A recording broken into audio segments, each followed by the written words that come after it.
ആദായ നികുതി ഇളവിൽ വമ്പൻ പ്രഖ്യാപനമാണ് കേന്ദ്ര സർക്കാരിന്റെ ഭാഗത്തുനിന്നുണ്ടായത്. 12.75 ലക്ഷം രൂപ വരെ വാർഷിക വരുമാനമുള്ളവർക്ക് ആദായ നികുതിയില്ല. പുതിയ സ്ലാബിലേക്ക് മാറിയവർക്ക് വലിയ കോൾ അടിച്ചിരിക്കുന്നു. പി ബസന്ത് ഉണ്ട് നമുക്കിപ്പം വിവരങ്ങളുമായി.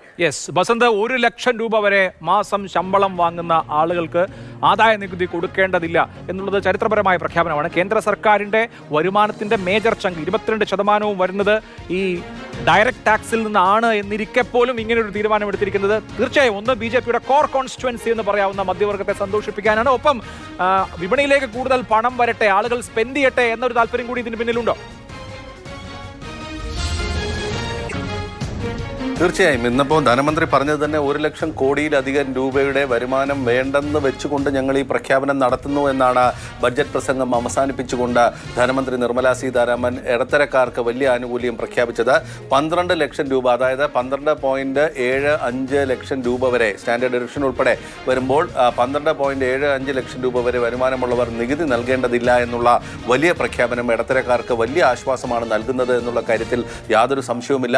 ടാക്സ് ടെററിസം ഇന്ന് ഇന്ത്യയിൽ നടക്കുന്നത് എന്നുള്ള വലിയ ആരോപണം BJP സർക്കാർ നേരിട്ടിരുന്ന ഒരു സാഹചര്യത്തിലാണ് ഈ വലിയ തോതിലുള്ള പ്രഖ്യാപനം വരുന്നത്. നേരത്തെ നമ്മൾ പറഞ്ഞ പോലെ തന്നെ ഇടത്തരക്കാരൻ്റെ കയ്യിൽ പണം നൽകുക എന്നുള്ള, പണം എത്തിക്കുക എന്നുള്ള ഒരു വലിയ കടമയിലേക്ക് ധനമന്ത്രി എത്തിയിരിക്കുന്നു. ധനമന്ത്രി പറഞ്ഞിരിക്കുന്നത് തന്നെ 12 ലക്ഷം രൂപ വരെ ഉള്ളവർക്ക് ഇപ്പോൾ നൽകിയിരിക്കുന്ന 80,000 രൂപയുടെ നികുതി ഒഴിവാക്കുന്നു, 100% ഒഴിവാക്കുന്നു എന്നാണ് ധനമന്ത്രി വ്യക്തമാക്കിയിരിക്കുന്നത്. 18 ലക്ഷം രൂപ വരെ നൽകുന്നവർ 70,000 രൂപ നികുതി നൽകുന്നിടത്ത് 30% മാത്രമേ ഇനി നൽകേണ്ടതുള്ളൂ.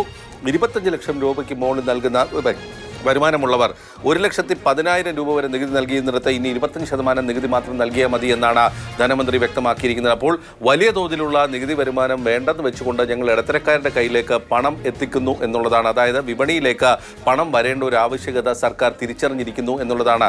ആ ഒരു ലിക്വിഡിറ്റി ജനങ്ങളിൽ എത്തിച്ചുകൊണ്ട് ഒരു വലിയൊരു തെരഞ്ഞെടുപ്പിനെ നേരിടാൻ കൂടി തയ്യാറെടുക്കുകയാണ് BJP എന്ന് വേണമെങ്കിൽ നമുക്ക് പറയാം. ഡൽഹിയും അതോടൊപ്പം തന്നെ ബീഹാറും BJPയെ സംബന്ധിച്ച് നിർണായകമാകുന്ന ഒരു ഘട്ടത്തിൽ ബീഹാർ സെൻട്രിക് ആയിട്ടൊരു ബഡ്ജറ്റ് എന്നുള്ളൊരു ആരോപണം വന്നിരിക്കുന്നു. ധനമന്ത്രി പ്രസംഗം തുടങ്ങി അരമണിക്കൂർ കഴിയുമ്പോൾ തന്നെ 4 പ്രഖ്യാപനങ്ങൾ BJPയുമായി ബന്ധപ്പെട്ട് വന്നു.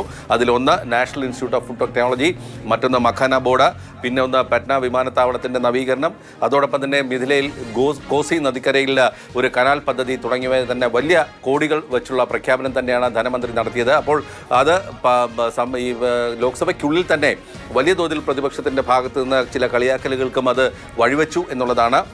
മറ്റൊരു സുപ്രധാനമായ പ്രഖ്യാപനം ഇൻഷുറൻസ് മേഖലയിൽ 100% വിദേശ നിക്ഷേപം അനുവദിച്ചു എന്നുള്ളതാണ്. നിലവിൽ നിന്നും അത് വലുതാക്കി എന്നുള്ളതാണ്.